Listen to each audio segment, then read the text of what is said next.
కలియుగమున ఈ గిరిపైనే తపమునరించెను యాద ఋషి. ధరాతలమ్మున అతని పేరుతో అయినది ఈ గిరి యాదగిరి. ఈ గుహలో వెలసెను ప్రళయ మహోజ్వల జ్వాలా నరసింహుడు.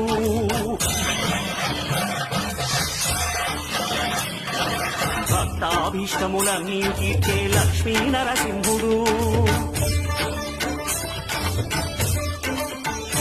సుఖ శాంతులను చేకూర్చు శుభయోగ నరసింహుడు.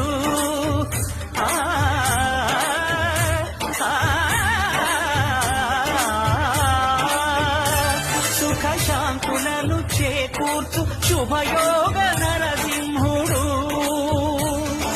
నమో నమః నమో నమః నమస్కరించ